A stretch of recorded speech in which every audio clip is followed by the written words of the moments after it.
Hello students, welcome to the channel. मैं हूं प्रियंका और आज की जो हमारी क्लास रहेगी, आज की क्लास में हम क्या पढ़ने वाले हैं। तो भाई सीबीएसई ने जो सैंपल पेपर रिलीज किया है क्लास 12th मैथ्स का, तो उसका सेक्शन ए हमने पिछली क्लास में स्टार्ट कर दिया था और 10 क्वेश्चन हमारे ऑलरेडी कंप्लीट हो चुके हैं। तो आप में से जिन बच्चों ने भी पिछला वीडियो नहीं देखा है तो इसके लिए चिंता करने की जरूरत नहीं है, ऊपर आपको लिंक मिल जाएगी और डिस्क्रिप्शन बॉक्स में भी मैंने लिंक मेंशन कर दिया। ठीक है, तो फटाफट से आज की क्लास स्टार्ट करेंगे। सेक्शन ए ही हमने अभी लिया है क्योंकि इसमें 20 क्वेश्चन है, 10 क्वेश्चन हमारे कंप्लीट हुए हैं, इसलिए हमने नेक्स्ट क्वेश्चन लिया है, क्वेश्चन नंबर 11। तो क्वेश्चन नंबर 11 में क्या बोला जा रहा है, the corner points of the shaded unbounded feasible region of an LPP are 04, 0.6, 1.6 and 30 as shown in the figure. The minimum value of the objective function this occurs at. तो देखिए ये है आपके चैप्टर नंबर 12 का question. तो अगर आपने इसको खैर अभी शायद स्टार्ट आपने नहीं किया होगा, अगर कर दिया होगा तो ऑब्वियसली इसके क्वेश्चन आपको बड़े आराम समझ में आ जाएंगे क्योंकि एक ही कॉन्सेप्ट पर इसके सारे क्वेश्चन चलते हैं। अगर आपने कॉन्सेप्ट समझ लिया तो इससे रिलेटेड कोई भी क्वेश्चन आप आराम से कर सकते हैं। तो चलिए अपन इस क्वेश्चन को करते हैं। यहां पर हमको ये बोला जा रहा है कि ये जो फीजिबल रीजन है ये आपको दिख रहा है शेडेड रीजन, बट ये अनबाउंडेड फीजिबल रीजन है। तो अनबाउंडेड के लिए थोड़ी कहानी अलग चलती है, बाउंडेड के लिए अलग चलती है। बाउंडेड वाला थोड़ा इजी पड़ता है, अनबाउंडेड में थोड़ी सी एक्स्ट्रा मेहनत करनी पड़ती है।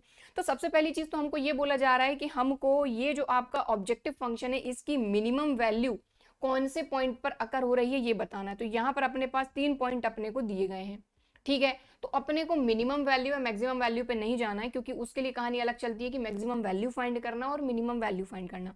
तो अनबाउंडेड रीजन में सबसे पहले अपन क्या करेंगे, ये जो अपने पास ये पॉइंट है, एक ये वाला पॉइंट, एक ये वाला पॉइंट, एक ये वाला पॉइंट, इस पे अपन अपना जो ऑब्जेक्टिव फंक्शन है इसकी वैल्यू फाइंड करेंगे। ठीक है, तो फटाफट से कर लेते हैं। देखो अपना z इक्वल टू है 4x प्लस 6y। पहला पॉइंट अपना क्या है, देखो जरा, ये रहा अपना 0,4। तो 0,4 पर ऑब्जेक्टिव फंक्शन की वैल्यू फाइंड करते हैं। तो अपन किस पर फाइंड कर रहे हैं, 0,4 पर। तो 0,4। अब आप यहाँ पर x की जगह पे 0 रखोगे तो 4 इंटू 0 0 और 6 4 जार ये हो जाएगा आपका, डायरेक्ट 24 लिख देते हैं। ओके, अब दूसरा जो पॉइंट है आपका, दूसरा पॉइंट है 0.6, 1.6, x की वैल्यू 0.6, y की वैल्यू 1.6, यहाँ पर रख देते हैं। तो यहाँ पर जब आप रखोगे तो आपको मिल जाएगा 12 सॉल्व करने के बाद। तो 0.6, 1.6 पर आपको 12 मिला। फिर तीसरा पॉइंट और है अपने पास। तीसरा पॉइंट क्या है अपना, ये है 3,0, x की जगह पे 3, y की जगह पे 0, तो ये भी आ जाएगा 4 3 जार 12। तो ये आ गया 3,0। तो आपने देखा कि ये जो आपका अनबाउंडेड फीजिबल रीजन है इसमें जो आपके कॉर्नर पॉइंट थे, एक ये वाला, एक ये वाला, एक ये वाला, इस पे अपन ने अपने ऑब्जेक्टिव फंक्शन की वैल्यू फाइंड कर ली। ठीक है, तो अब यहाँ पर हालांकि आपको मिनिमम वैल्यू फाइंड करने के लिए नहीं बोला गया तो अपन वहां नहीं जाएंगे, अपन सीधे उन पॉइंट्स पर चलेंगे जहां पर अपने को मिनिमम वैल्यू जो अपना ऑब्जेक्टिव फंक्शन है उसकी मिल रही है। तो आपने देखा कि ये जो वैल्यू है 12, ये मिनिमम दिख रही है, 12 आपको ज्यादा दिख रही है। तो मेन बात हो रही है मिनिमम वैल्यू की। तो हमने देखा कि 12। अब ये आप देखेंगे कि ये 2 पॉइंट है, इन पे आपको मिनिमम वैल्यू मिल रही है। तो आप देखेंगे ऑप्शन कौन सा है, ए है आपका 0.6, 1.6 ओनली, बिल्कुल नहीं, 30 ओनली, बिल्कुल भी नहीं, और ये आप देखेंगे और लगा देंगे। लेकिन कोई भी ऑप्शन पे अपने को टिक करने से पहले या आंसर करने से पहले अपने को सारे ऑप्शन देखना है। तो अपन डी ऑप्शन भी देखेंगे। यहाँ क्या बोला जा रहा है, यहाँ बोला जा रहा है at every point of the line segment joining the points 0.6, 1.6 and 30। तो ये करेक्ट ऑप्शन होगा, क्योंकि देखो अगर आप ये देखें ये वाला पॉइंट और ये वाले पॉइंट पे आपको मिनिमम वैल्यू मिल रही है, लेकिन आप खुद देख रहे हैं कि इनको ज्वाइन करने पे अपने को एक लाइन सेगमेंट भी मिल रहा है। तो जब ऐसी कंडीशन आती है तो अपन क्या कहेंगे कि 0.6, 1.6 और 30 इनको ज्वाइन करने वाला ये जो लाइन सेगमेंट आपको दिख रहा है, इस पर कोई भी पॉइंट अगर आप रखेंगे तो यहाँ पर आपको मिनिमम वैल्यू ही मिलेगी, राइट। सो ये आपका इस तरीके से करेक्ट आंसर हो जाएगा डी। इस तरीके से अब अपने को और डीप में नहीं जाना है कि मिनिमम वैल्यू क्या होगी। अगर मिनिमम वैल्यू आप देखें तो 12 होगी, तो सॉल्व करने का तरीका क्या होता कि आपका जो ऑब्जेक्टिव फंक्शन है 4x plus 6y is less then 12 अपन लेते। ठीक है, और अगर ग्रेटर के लिए होता यहाँ पर तो मतलब कि मैक्सिमम के लिए होता तो ग्रेटर देन आता और जो मैक्सिमम वैल्यू 24 है वो अपन लेते। ठीक है, और फिर क्या करते, इसको अपन ड्रॉ करते। ठीक है, और फिर कहानी चलती है कि अगर मान लो कोई कॉमन एरिया आ रहा है तो वो मैक्सिमम या मिनिमम वैल्यू नहीं है, और अगर कॉमन एरिया नहीं आ रहा है तो वो मैक्सिमम या मिनिमम वैल्यू है। तो वो तो बहुत बड़ी कहानी है। ठीक है, तो वहां तक अपने को जाना नहीं, अपने को तो बस बताना था कि कौन से जो कॉर्नर पॉइंट है उन पे अपने को जो है मिनिमम वैल्यू मिलेगी, तो वो अपन ने बता दिया। ठीक है, तो इस तरीके से क्वेश्चन नंबर 11 होता है अपना कंप्लीट। ठीक है, तो चलते हैं अब अपन अपने नेक्स्ट क्वेश्चन पे, क्वेश्चन नंबर 12 पे। तो क्वेश्चन नंबर 12 में क्या बोला जा रहा है, if this equal to this then possible value of x is और r, यानी कि x की जो वैल्यू है वो क्या होगी। तो अब आप ध्यान दें, इसको अपन सॉल्व करते हैं। तो क्या है यहाँ पर, ये है आपका 2 4 5 1, और ध्यान दें ये आपका मैट्रिक्स नहीं है, डिटर्मिनेंट है। ठीक है, तो 2x, यहाँ आ गया 4, ये आ गया 6 और ये आ गया x। बस इसको सॉल्व करके आपको सिंपली x की वैल्यू फाइंड करनी है, दैट्स इट। तो यहाँ पर अपने को मैट्रिक्स में और डिटर्मिनेंट में कंफ्यूज नहीं होना है। अगर ये दोनों मैट्रिक्स इक्वल होती तो इनके जो करस्पॉन्डिंग एलिमेंट होते हैं वो इक्वल होते हैं मैट्रिक्स में, बट ये डिटर्मिनेंट है, इसको सॉल्व करेंगे। तो ये हो जाएगा 2 1 2, 5 4 20, 2x इंटू एक्स हो जाएगा 2x²। पता है ना भाई कैसे मल्टीप्लाई करते हैं, सबसे पहले इसका इधर करेंगे, 2 1 2, बीच में माइनस, 5 4 20, बीच में इक्वल लगाया, 2x का x में x²। ठीक है, और 6 4 हो जाएगा ये 24। ओके, इसको सॉल्व कर लेंगे तो ये हो जाएगा 2x² माइनस 24, 20 में से 2 माइनस होगा, माइनस का 18 इस तरफ आके प्लस का 18 इक्वल टू 0। तो ये हो जाएगा 2x² माइनस 6 इक्वल टू 0, और ये हो जाएगा 2 कॉमन लेके x² माइनस 3। तो सिंपल सी कैलकुलेशन अपन कर ही सकते हैं, 2 इक्वल टू 0 तो होगा नहीं, x² माइनस 3 इक्वल टू 0, तो x² इक्वल टू प्लस का 3, x equal two plus minus √3। तो अब आप देख लो भाई x की वैल्यू यहाँ पर ऑप्शन में कौन सी है। तो हमने देखा यहाँ पर क्या आया, प्लस माइनस √3। तो यहाँ पर आप खुद देख लीजिए, ये आ गई वैल्यू आपकी प्लस √3 माइनस √3, और दैट्स इट। ठीक, चलते हैं नेक्स्ट क्वेश्चन पे। नेक्स्ट क्वेश्चन है अपना क्वेश्चन नंबर 13। तो क्वेश्चन नंबर 13 में क्या बोला जा रहा है, if A is a square matrix of order 3। तो यहाँ पर A मैट्रिक्स दी गई है, ये स्क्वायर मैट्रिक्स है, मतलब 3 रो है इसमें और 3 इसके कॉलम है, 3 बाय 3 की मैट्रिक्स है। तो स्क्वायर मैट्रिक्स में ऑर्डर 3 लिख दिया, मतलब 3 रो 3 कॉलम। ठीक है, अब डिटर्मिनेंट ऑफ ए दिया हुआ है, यानी जो अपने पास मैट्रिक्स है उसका डिटर्मिनेंट अपने को दिया हुआ है 5, और अपने से पूछा है कि एडजॉइंट ऑफ ए जो है उसका डिटर्मिनेंट बताओ। तो देखो इसके लिए अपना एक सीधा सीधा फॉर्मूला काम करता है, बस वही फॉर्मूला अगर अपने को पता है तो अपन आराम से इसकी वैल्यू फाइंड कर लेंगे, क्योंकि अपने को जो दिया हुआ है उसी के टर्म्स में अपने को एडजॉइंट ऑफ ए का डिटर्मिनेंट फाइंड करना होगा। जो अपने पास होता है ऑब्वियसली उसी हिसाब से अपन चीज़ों को करते हैं। तो यहाँ पर अपन ने लिखा कि भाई अपने पास जो फॉर्मूला होता है वो होता है adjoint of A equal to होता है डिटर्मिनेंट ऑफ ए की डिग्री n-1, और n क्या होता है अपना ऑर्डर ऑफ मैट्रिक्स। तो आप देखें ऑर्डर ऑफ मैट्रिक्स भी आपको दिया है और ए का जो डिटर्मिनेंट है वो भी दिया हुआ है, तो दोनों चीजें दी हैं, दोनों चीजों का यहाँ पर यूज हो जाएगा। तो ये हो जाएगा देखो आपका एडजॉइंट ऑफ ए का डिटर्मिनेंट, क्योंकि देखो यहाँ पर मैट्रिक्स भी नहीं है, एडजॉइंट ऑफ ए अपने को फाइंड करते आता है अगर अपने पास मैट्रिक्स है तो, बट यहाँ पर अपने पास मैट्रिक्स नहीं दी हुई है, कोई एलिमेंट उसका नहीं दिया हुआ है, सिर्फ ऑर्डर दिया हुआ है और जो मैट्रिक्स ए है उसका डिटर्मिनेंट दिया है। तो यहाँ पर क्या दिया हुआ है, डिटर्मिनेंट ऑफ ए दिया हुआ है 5, तो 5 रख दो यहाँ पर, और n यानी कि ऑर्डर क्या है अपना 3 माइनस 1, तो ये हो जाएगा 5² विच इज 25। तो देख लो भाई आंसर क्या है अपना बी। ओके करेक्ट, आगे चलें, चलो।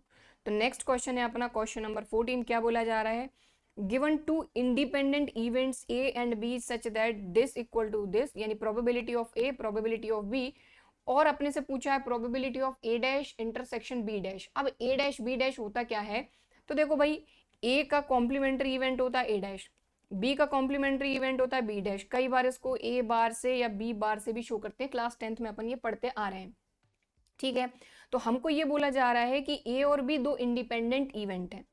तो हमेशा एक चीज ध्यान रखें आप कि अगर कोई भी 2 इवेंट है ए और बी, ठीक है, अगर ये इंडिपेंडेंट है, क्या है इंडिपेंडेंट है, क्या चैप्टर नंबर 13 कर लेंगे ना तो ये क्वेश्चन देखते ही आपको बड़ा आसान लगने लग जाएगा, क्योंकि शायद इस टाइम पे जब अपना ये सैंपल पेपर आया है तो उस टाइम पे शायद चैप्टर 13 अभी आपने किया नहीं होगा। तो अगर ए और बी इंडिपेंडेंट इवेंट है, कहने का मतलब ये हो जाएगा कि probability of A intersection B जो है ये इक्वल हो जाएगा probability of A into probability of B, अगर दोनों इवेंट इंडिपेंडेंट है उस कंडीशन में। तो अपन ने इसके लिए एक थ्योरम भी प्रूव करी थी कि अगर भाई ए और बी इंडिपेंडेंट इवेंट है, कहने का मतलब कि ए डैश बी डैश भी इंडिपेंडेंट होंगे, ए बी डैश भी इंडिपेंडेंट होंगे, और ए डैश बी भी इंडिपेंडेंट इवेंट होंगे ही होंगे। अगर मान लो ए और बी इंडिपेंडेंट नहीं दिया जाता अपने को, ए डैश बी डैश दिया जाता तब ए और बी भी इंडिपेंडेंट रहेंगे, ए डैश बी भी इंडिपेंडेंट रहेंगे, ए बी डैश भी इंडिपेंडेंट रहेंगे। तो ये तो ऐसा होता ही है, ठीक है।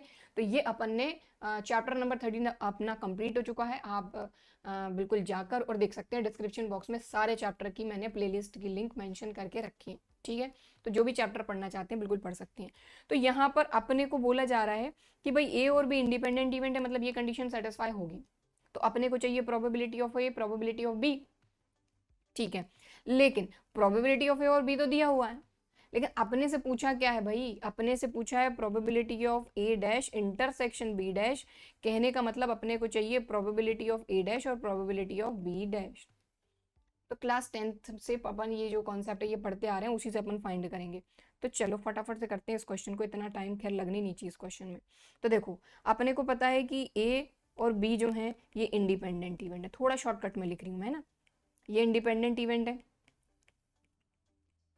राइट। कहने का मतलब कि probability of A intersection B equal to हो जाएगा प्रोबेबिलिटी ऑफ ए और प्रोबेबिलिटी ऑफ बी, ठीक है। अगर ये इंडिपेंडेंट है कहने का मतलब so A dash and B dash also independent, right.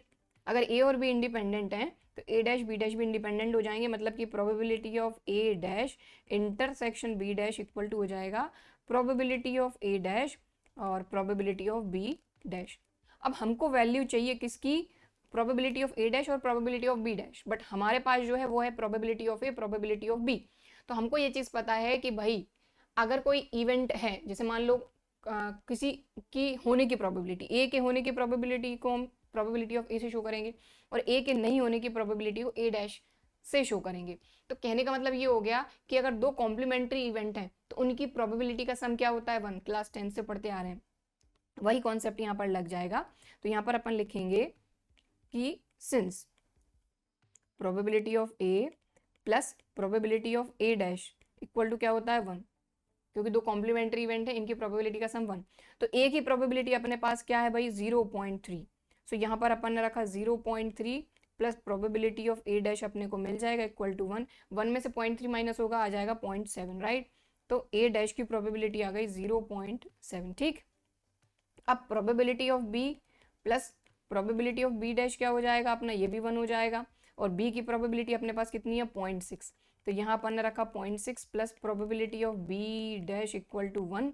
तो प्रोबेबिलिटी ऑफ बी डैश आ जाएगा, 1 में से 0.6 माइनस करोगे 0.4 आ गए। तो दोनों वैल्यू आ गई हैं, तो ये वैल्यू और ये वैल्यू आप यहाँ रख दो, आपको इसकी वैल्यू मिल जानी है, ठीक है। तो खैर जब आप खुद करेंगे तो इतनी कहानी अपने को लिखने की जरूरत नहीं है, अपने को तो फटाफट सिर्फ उतना ही सॉल्व करना है जितनी अपने को जरूरत है। ये अपन यहाँ पर क्यों इसलिए इतना कर रहे हैं, क्योंकि अपन ऑब्वियसली यहाँ पर समझ रहे हैं चीज़ों को, राइट। सो यहाँ पर अपन वैल्यू लिख देते हैं। तो probability of A dash intersection B dash equal to probability of A dash क्या है 0.7 और ये है 0.4, ये हो जाएगा 0.28। तो अब आप आंसर देख लो कौन सा है इसमें से करेक्ट। तो देखो भाई ये हो गया अपना answer C, 0.28। Okay clear, simple. चलो आगे बढ़ेंगे अब अपन। अब नेक्स्ट जो अपना क्वेश्चन है ये है क्वेश्चन नंबर 15। तो भाई ये डिफरेंशियल इक्वेशन का क्वेश्चन है, यहाँ पर 2-3 मेथड हमको पढ़ना है, ठीक है। तो इसके भी क्वेश्चन बड़े ही सिंपल से हैं, इसके भी क्वेश्चन बड़े ही सिंपल से। यहाँ पर क्या लगने वाला है, अपने से पूछा है जनरल सॉल्यूशन, जनरल सॉल्यूशन पूछा है इस डिफरेंशियल इक्वेशन का। तो हमको क्लियर दिख रहा है कि देखो y dx से x dy यानी वेरिएबल सेपरेबल जो हमारी मेथड है उससे अपन इस क्वेश्चन को बड़े आराम से कर सकते हैं। तो सबसे पहले अपन ने इक्वेशन लिख ली y dx minus x d y equal to 0। तो सीधा सीधा क्वेश्चन है, सबसे पहले यहाँ हमने किया अपना x d y equal to y d x, अलग अलग अपन ने कर लिया, ठीक है। अब अपन वेरिएबल को सेपरेट करेंगे, वेरिएबल सेपरेबल मतलब कि एक्स एक अलग वेरिएबल है, वाई एक अलग वेरिएबल है ऑब्वियसली, तो एक्स वाले टर्म्स एकदम अलग, वाई वाले टर्म्स एकदम अलग। तो यहाँ पर डी वाई के साथ डिवाइड में आ जाएगा वाई और यहाँ आ जाएगा डी एक्स के साथ डिवाइड में एक्स। बात समझ में आ गई, ठीक है। वाई इधर चले गया वाई के पास, एक्स इधर आ गया एक्स के पास, ठीक। चलो अब इसको अपन सॉल्व कर लेंगे। तो अब इसको करना है इंटीग्रेटिंग बोथ साइड, तो ये इंटीग्रेटिंग कर दिया अपन ने, ठीक है। 1/y का हो जाएगा अपना log modulus y equal to ये हो जाएगा आपका log मॉडुलस x।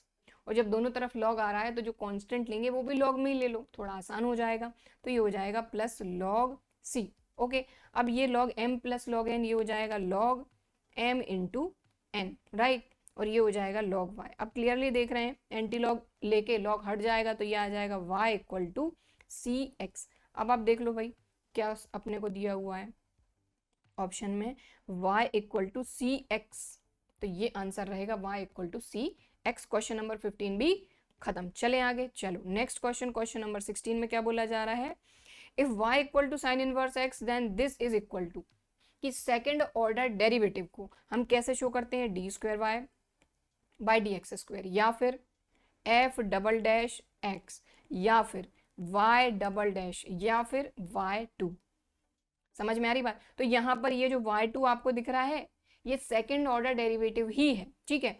कहने का मतलब अपने को वैल्यू बताना है किसकी, 1 माइनस एक्स स्क्वायर और y2 मतलब 1 minus x square d square y by D x square, इसकी वैल्यू अपने को बताना है, ठीक है। अपने पास है क्या, अपने को y इक्वल टू दिया हुआ है, तो भाई दो बार डिफरेंशिएट कर लेते हैं, फिर देखते हैं क्या कहानी बन रही है आगे, ठीक है।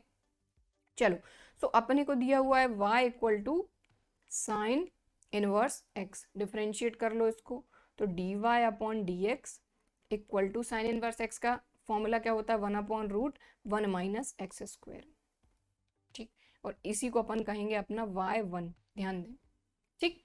अब इसको हमको दोबारा से डिफरेंशिएट करना रहेगा क्योंकि जो हमको फाइंड करना है उसमें सेकेंड ऑर्डर डेरिवेटिव, राइट, ठीक है। तो चलिए इसको दोबारा से डिफरेंशिएट करेंगे, तो ये हो जाएगा आपका d square y by D x square. अब यहाँ पर देखो न्यूमरेटर अपॉन डिनोमिनेटर यानी क्वोशिएंट रूल लग जाएगा, तो क्वोशिएंट रूल लगा देते हैं, तो डिनोमिनेटर का स्क्वायर। अब आप एक चीज देखें, इस पे अगर आप स्क्वायर लगाओगे तो स्क्वायर से रूट कैंसिल हो जाएगा, तो अपन डायरेक्ट लिख देते हैं 1 माइनस एक्स स्क्वायर, तो 1 माइनस एक्स स्क्वायर डिनोमिनेटर का स्क्वायर, फिर denominator as it is derivative of numerator. अब आप देख रहे हैं न्यूमरेटर है 1 का डेरिवेटिव क्या हो जाएगा भाई, ये हो गया 0, फिर बीच में लगता है माइनस, फिर अपना न्यूमरेटर एज इट इज, तो अपन ने 1 एज इट इज लिख दिया। अब डेरिवेटिव ऑफ डिनोमिनेटर, तो रूट 1 माइनस एक्स स्क्वायर का डेरिवेटिव क्या हो जाएगा, 1 upon 2 root 1 minus x square. और आप अगर ध्यान दें तो चेन रूल से अपने को 1 माइनस एक्स स्क्वायर जो है इसको भी डिफरेंशिएट करना पड़ेगा, तो 1 का डेरिवेटिव हो जाएगा 0, माइनस एक्स स्क्वायर का हो जाएगा माइनस 2x। ओके, चलो तो इसको हटा देते हैं, तो यहाँ आ जाएगा अपने पास माइनस 2x। Okay, clear. चलो आगे इसको सॉल्व करेंगे, तो ये हो जाएगा अपना d square y by D x square. अब आप देखिए ये तो हो गया 0, ये हो गया माइनस माइनस प्लस, और देखो एक चीज़ और, देखो ये 2 से ये 2 गया और माइनस माइनस हो जाएगा अपना प्लस, तो ये अपने पास बचेगा x upon 1 minus x square और root 1 minus x square, right, ठीक है। और इस D square by D x square को अपन लिख सकते हैं y2 और x upon 1 minus x square और ये रूट 1 माइनस एक्स स्क्वायर। अब अपने को वैल्यू किसकी चाहिए, तो अब अपन देखें यहाँ पर अपने को चाहिए 1 माइनस एक्स स्क्वायर y2, तो आपको यहाँ पर क्लियर दिख रहा है कि 1 माइनस एक्स स्क्वायर, यहाँ इसको इधर भेज देंगे तो मल्टीप्लाई में आ जाएगा, तो ये आ गया अपने पास 1 minus x square y2 equal to x, तो अपने पास ये है। अब आप एक चीज़ का ध्यान दें, जो ऑप्शन आप देख रहे हैं ये तो xy1 xy xy2 x square, कहने का मतलब ये जो रूट वाली वैल्यू इसका कुछ ना कुछ अपने को करना पड़ेगा। तो आप ध्यान से देखें 1 upon root 1 minus x square ये क्या था y1, तो बस बात यहीं खत्म हो गई, यहाँ पर अपन लिख देंगे y1। बात समझ में आ गई? देखो ये तो अपना y1 हो गया, ये x अपना ये रहा और ये वैल्यू उधर चली गई, ठीक। तो अपने को इसकी वैल्यू बतानी थी, ये आ गई। अब देख लो ऑप्शन कौन सा है, xy1, xy1 ये रहा a। ओके, चले आगे, सिंपल सा क्वेश्चन था। अब चलेंगे नेक्स्ट क्वेश्चन पे, क्वेश्चन नंबर 17। भाई वेक्टर का क्वेश्चन है ये। क्या बोला जा रहा है, if two vectors vector a and vector b are such that magnitude of vector a magnitude of vector b ये दिया हुआ है, और इसके बाद दोनों वेक्टर का डॉट प्रोडक्ट दिया हुआ है 4, और पूछा है कि then this is equal to, इसकी वैल्यू क्या होगी।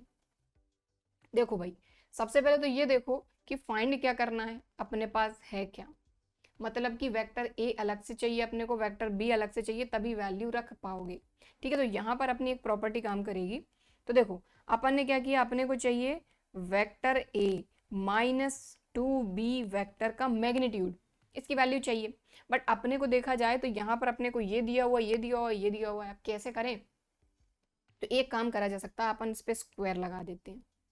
और एक चीज का ध्यान दें कि अगर vector a dot vector A की बात करें तो ये हो जाता है मैग्नीट्यूड ऑफ वेक्टर ए का स्क्वायर। तो अपन इसका उल्टा लगा लेते हैं भाई, वेक्टर ए का मैग्नीट्यूड है, उस पर स्क्वायर है, तो इनको अलग से लिख लो आप। ठीक है, तो बस यही करेंगे अपन। तो अपन ने क्या किया, इसको लिख लिया अपन ने vector A minus 2b vector और vector A minus 2b vector. भाई मैग्नीट्यूड से बाहर आ गए हैं ये, तो अपन आराम से इसको थोड़ा सॉल्व कर सकते हैं। अब अपन मल्टीप्लाई कर देंगे इनका, तो ए वेक्टर का ए वेक्टर में करेंगे तो ये हो जाएगा vector a dot vector A. फिर ठीक है, ए का हो जाएगा 2b में, तो minus 2a vector b vector, right. फिर 2b का हो जाएगा a में, तो minus 2a vector b vector. और 2b का होगा 2b में, तो minus minus plus 2 2 jar 4 vector b dot vector b।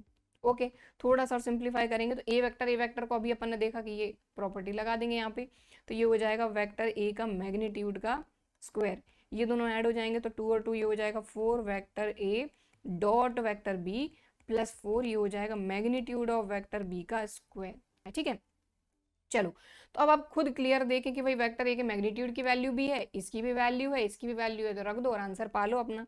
चलो, तो वेक्टर ए के मैग्नीट्यूड की वैल्यू है अपना 2, लेकिन इस पे स्क्वायर है तो स्क्वायर लगा दो, माइनस 4 ए डॉट बी अपने को दिया हुआ है 4 प्लस ये 4 एज इट इज, बी का मैग्नीट्यूड कितना दिया हुआ है 3, तो 3 का स्क्वायर। ये आ गया 2 2 जार 4 4 4 जार 16 3 3 जार 9 9 4 जार 36, ये हो जाएगा आपका प्लस का 40 माइनस का 16 विच इज 24। ठीक है, तो अब कुछ बच्चे क्या करेंगे, 24 उठाया, आंसर देखा, लगाया और आगे बढ़ गए, और यही हो गई गलती। कैसे हुई, देखो भाई, अपन लेकर क्या चले थे, इस पे स्क्वायर लगा के चले थे अपन। अपने को चाहिए क्या, ये इसका स्क्वायर नहीं चाहिए, तो अपन सबसे पहले इसको थोड़ा और सॉल्व करेंगे। ठीक है, तो यही गलतियां अपने को नहीं करना है। तो ये वैल्यू जो आई है ये इसके मैग्नीट्यूड के स्क्वायर की आई है। ठीक है, अब स्क्वायर को उस तरफ भेज देंगे तो ये हो जाएगा vector A minus 2b vector, और ये 24 पे रूट लग जाएगा। ठीक है, तो ये क्या हो जाएगा, 2 2 जार 4 4 2 जार 8 8 3 जार 24, तो ये 2 तो रूट से बाहर आ जाएगा, 2 3 जार 6 रह जाएगा अंदर। तो अब आप ऑप्शन देख सकते हैं बिल्कुल आराम से। तो ये रहा आपका 2√6 क्वेश्चन नंबर 17 कंप्लीट। ओके, चलो आगे बढ़े, next question. So next question क्या है भाई, question number 18, P is a point on the line joining the point this and this। तो भाई सबसे पहले तो उसको अपन ड्रॉ करेंगे, ये अपन ने लाइन बनाई।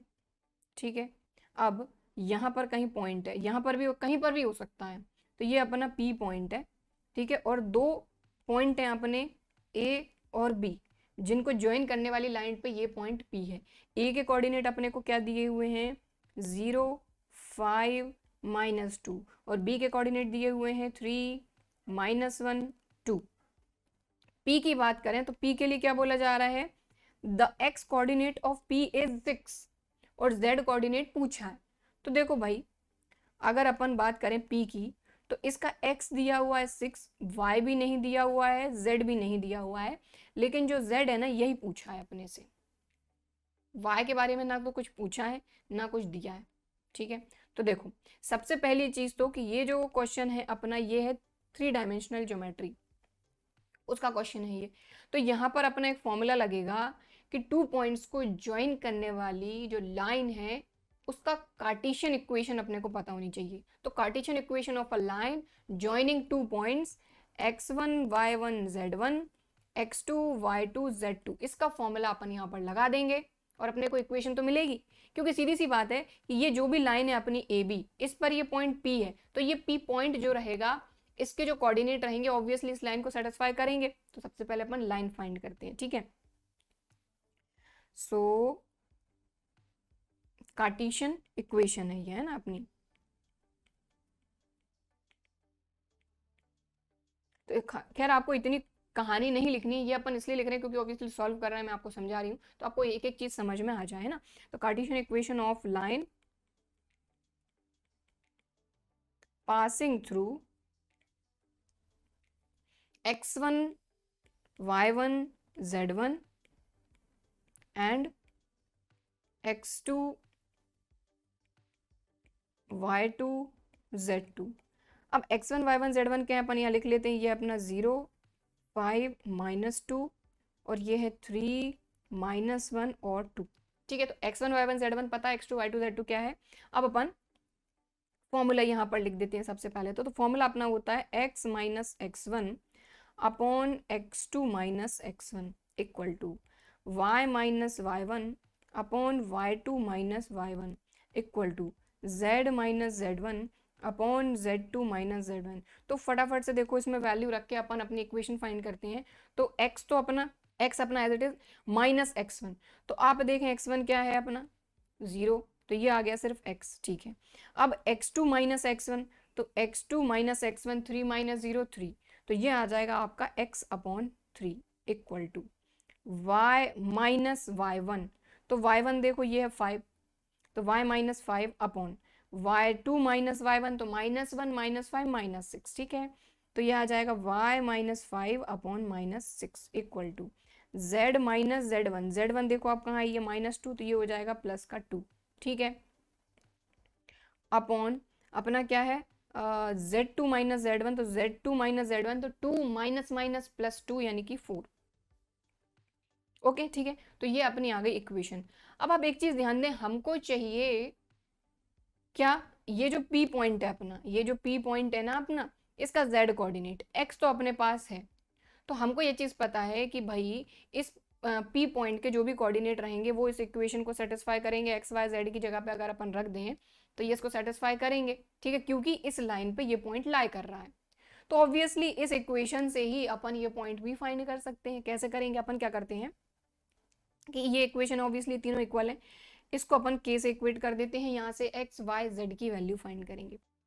तो देखो x upon 3 equal to k है, तो x इक्वल टू हो जाएगा ये 3k, और y इक्वल टू ये क्या हो जाएगा अपना -6k प्लस 5। ओके, और z इक्वल टू हो जाएगा अपना 4k माइनस 2। तो ये आ गई अपनी x y और z की वैल्यू। और अगर आप देखें तो यहाँ पर ये जो पॉइंट है अपना, ये जो पॉइंट है तो ये इस लाइन पे लाई कर रहा है। ठीक है, और ये अपने जो पॉइंट्स है ये आर्बिट्ररी पॉइंट है, ये डिपेंड कर रहे हैं के पर।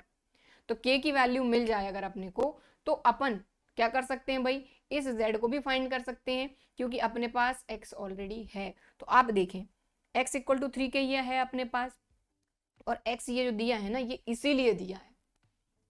ठीक है, कि अपन यहाँ पर भाई अपने x की वैल्यू फाइंड, यहाँ से k की वैल्यू फाइंड करके यहाँ से z की वैल्यू फाइंड कर लें। तो अपने पास यहाँ पर क्या है x इक्वल टू अपने को x कोऑर्डिनेट दिया हुआ है 3। ठीक है, लेकिन इससे देखें तो अपने पास क्या है 3k है, राइट। तो यहाँ से अपना काम बन जाएगा, और x इक्वल टू अपने पास क्या है 3k। एक मिनट, 3 वैल्यू नहीं है अपने को, 6 दी हुई है, सॉरी मैंने 3 लिख लिया। ठीक है, ठीक है ना, ये वैल्यू अपने को क्या दी हुई है 6। ठीक, मैंने 3 लिख लिया था, चलो। तो x इक्वल टू 6 है। अब यहाँ से अपन क्या करेंगे, ये हो जाएगा आपका 3k इक्वल टू 6, तो k इक्वल टू आ जाएगा 3 2 6, तो k की वैल्यू मिल गई बस। अब आपको y की वैल्यू पूछी हो तो यहाँ रख दो, और z की वैल्यू पूछी हो तो यहाँ रख दो। अपने से z पूछा है तो अपन z फाइंड कर लेंगे। तो यहाँ से z अपना क्या हो जाएगा, z equal to 4 into 2 minus 2, 4 2 8 minus 2 यानी कि 6। ओके, देख लेते हैं भाई कहाँ है 6 ऑप्शन, तो ये रहा अपना 6b। ओके क्लियर, चलो। तो हो गया अपना क्वेश्चन नंबर 18b। ठीक है, आगे बढ़ते हैं नेक्स्ट क्वेश्चन पे। तो भाई अब आए हैं कुछ अच्छे क्वेश्चन। यहाँ पर 18 तक के जो क्वेश्चन थे ये अपने मल्टीपल चॉइस क्वेश्चन थे, और जो अपने दो क्वेश्चन आखिरी के हैं ये 19 और 20 ये हैं अपने असर्शन रीजन बेस्ड क्वेश्चन। तो असर्शन रीजन बेस्ड क्वेश्चन भी बड़े ही आसान होते हैं, बस आप क्या पकड़ लो, आपको जो असर्शन दिया है और रीजन दिया है, आप सबसे पहले ये देखो कि असर्शन में जो बोला जा रहा है वो सही है क्या, रीजन में जो बोला जा रहा है वो सही है क्या, और फिर उस हिसाब से आप अपने ऑप्शन का सिलेक्शन करो। ओके, तो चलिए अपन सीधा चलते हैं असर्शन को देखते हैं और रीजन को देखते हैं, ठीक है। तो असर्शन में बोला क्या जा रहा है, the domain of the function sec inverse 2x is this. तो देखो इसके लिए सबसे पहले जरूरी ये है कि आपको sec इनवर्स x का डोमेन पता होना चाहिए। तो भाई sec इनवर्स x का जो डोमेन है वो क्या होता है, सबसे पहले समझ लें कि sec इनवर्स x का चैप्टर 2 में अपन कर चुके हैं ये चीज़, है ना। तो sec इनवर्स x का जो डोमेन है वो क्या होता है अपना, सारे रियल नंबर लेकिन किसको हटा के, -1 और 1 के बीच की जो वैल्यू है उनको हटा के। देखो -1 भी इंक्लूड है, 1 भी इंक्लूड रहेगा अपना किसमें, डोमेन में, क्योंकि यहाँ close interval sorry open interval है। सिर्फ क्या इंक्लूड नहीं है कि -1 और 1 के बीच की जो वैल्यू है उनको हटाकर सारी वैल्यू आपकी sec इनवर्स x का डोमेन होगा। ओके, तो इसको अगर लिखा जाए, कैसे लिखेंगे इसको, ठीक है। तो देखो भाई डोमेन की बात कर रहे हैं अपन, है ना। तो डोमेन जो होता है वो सारे रियल नंबर लेकिन -1 1 के बीच की वैल्यू हटा के। तो कहने का मतलब ये है कि भाई x जो है ये less than and equal to -1 रहेगा, यानी -1 से सारी छोटी वैल्यू। चाहो तो नंबर लाइन बना लो, कोई दिक्कत थोड़ी है भाई। नंबर लाइन अपन ने बनाई, यहाँ पर है अपना -1, यहाँ पर है +1, राइट।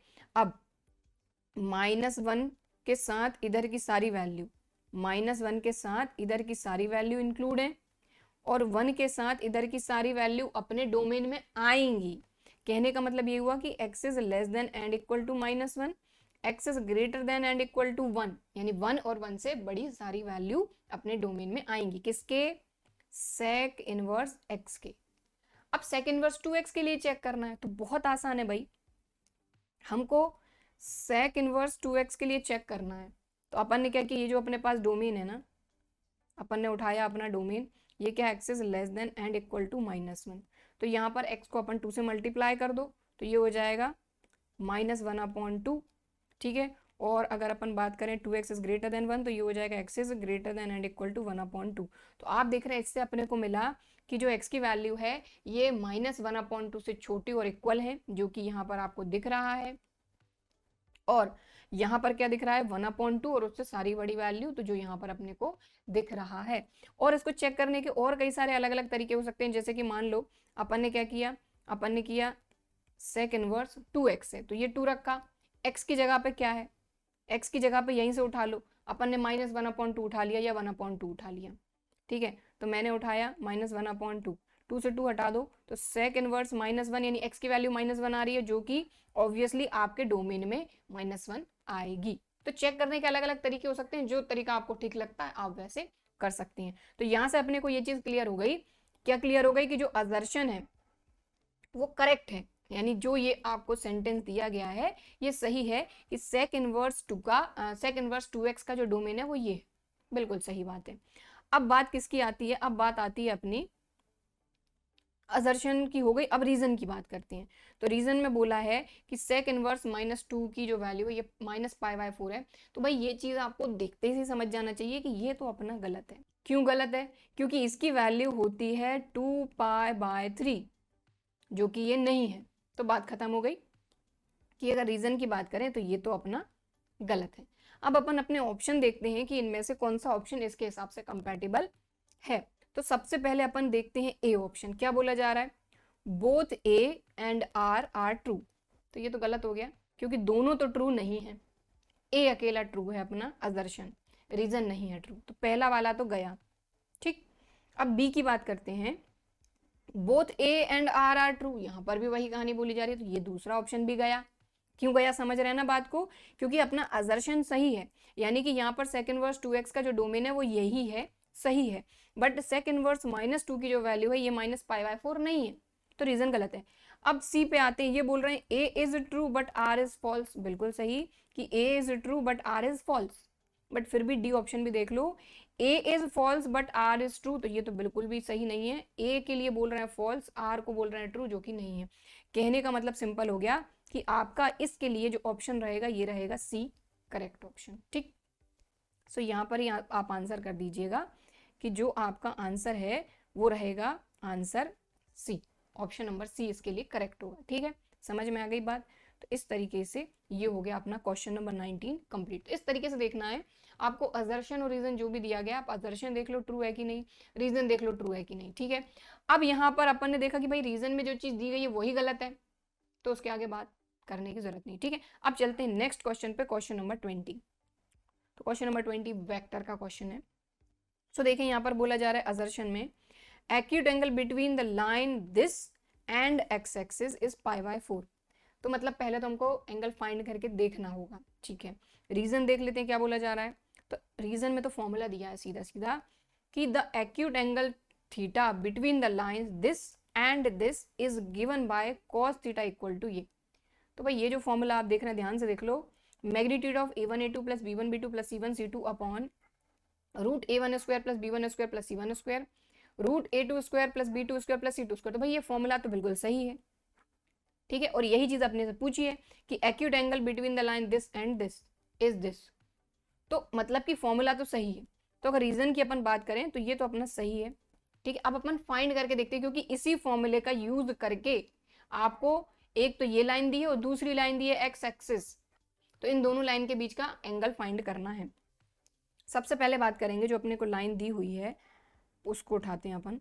तो ये लाइन दी हुई है I cap plus J cap plus 2k cap plus lambda I minus J cap और एक्स एक्सिस दिया हुआ है। अब एक्स एक्सिस में ध्यान दीजिए, एक्स एक्सिस में अपने को पता है कि भाई y भी 0 होता है और z भी 0 होता है, ठीक है, क्लियर। और अगर अपन इसको फॉर्म करते हैं तो ये हो जाएगा आपका आई कैप प्लस 0 जे कैप प्लस 0 के कैप, ठीक है। अपने को मेन कहाँ से मतलब है, देखो ये जो आई और जे हैं इनके जो कोफिशिएंट हैं अपने, वो हो जाएगा अपना a1 b1 c1 और यहाँ से अपने को मिल जाएगा a2 b2 c2। बात समझ रहे हैं। अपने को ये चीज पता ही है कि x एक्सिस की अगर बात करें तो x एक्सिस पर y0 z0, ठीक है।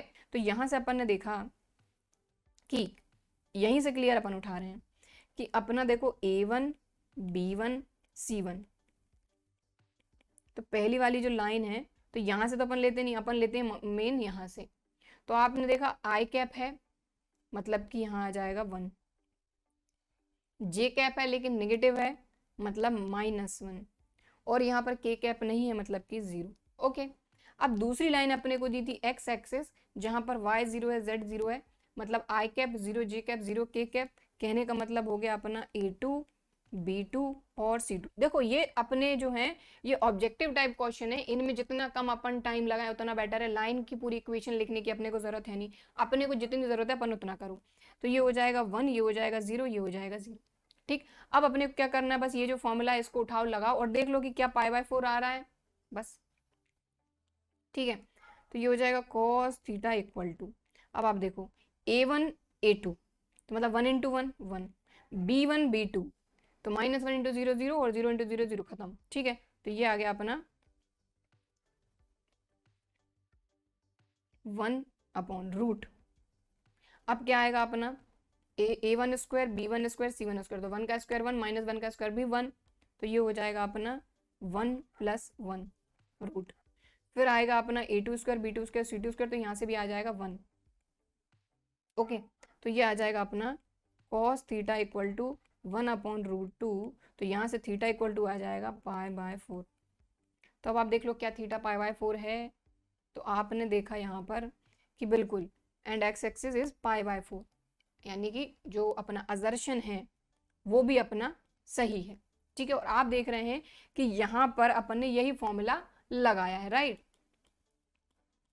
सो अब अपन ऑप्शन देखेंगे, तो ऑप्शन अपन वापस से यहीं पर देखेंगे कि अपन क्या देखेंगे कि देखो दोनों अपने सही हैं, असर्शन भी सही है, रीजन भी सही है। तो both A and R are true and R is correct explanation of A, बिल्कुल सही बात है। अगर आप देखें तो दोनों ही अपने सही हैं, ए भी सही है आर भी सही है, और ए के लिए जो आर है ये करेक्ट एक्सप्लेनेशन है, तो ए अपना ये अपने को सही ऑप्शन लग रहा है, ठीक है। बट फिर भी बाकी के देख लेते हैं। यहाँ पर बोल रहे हैं both A and R are true but R is not correct explanation, तो ये तो गलत बात है, आर बिल्कुल करेक्ट एक्सप्लेनेशन है असर्शन के लिए। सी की बात करते हैं, A is true but R is false, गलत है, A is false but R is true, ये भी। तो यहाँ पर जो ए ऑप्शन है ये क्वेश्चन नंबर 20 के लिए सही रहेगा, ठीक है। तो यहाँ पर जो आंसर है आपका ये ऑप्शन नंबर हो जाएगा ए। ओके ठीक है, तो इस तरीके से असर्शन रीजन के भी ये जो दोनों क्वेश्चन थे ये अपन ने कंप्लीट कर लिए, साथ ही जो सेक्शन ए है ये अपना पूरा कंप्लीट हो गया है। ठीक है, तो बाकी जो अगला वीडियो रहेगा उसमें अपन जो आगे का सेक्शन है नेक्स्ट सेक्शन बी उसको देखेंगे। बाकी भाई वन शॉट वीडियो अपन कवर कर रहे हैं, सारे चैप्टर हमारे कंप्लीट हो चुके हैं, डिस्क्रिप्शन बॉक्स में आपको लिंक मिल जाएगी सारे चैप्टर की। तो कहीं पर भी अटकते हैं, कहीं पर भी कोई भी परेशानी आती है तो बिल्कुल कोई भी चैप्टर का सोल्यूशन आप देख सकते हैं। ठीक है, बाकी वन शॉट अपन इसलिए कवर कर रहे हैं ताकि आने वाले टाइम में जब आप रिविजन करें तो फटाफट से सारे कॉन्सेप्ट आपको एक ही वीडियो में मिल जाए। ठीक है, सो बाकी आज की क्लास में बस इतना ही करेंगे। ठीक है, वीडियो पसंद आया है तो भाई लाइक शेयर करना बिल्कुल भी नहीं भूलना है, और अगर पहली बार चैनल पर आ रहे हो तो सब्सक्राइब करके बेल आइकन को क्लिक ज़रूर कर लेना। ठीक है, तो चलिए फिर मिलते हैं अगले वीडियो में, तब तक के लिए बाय एंड थैंक यू।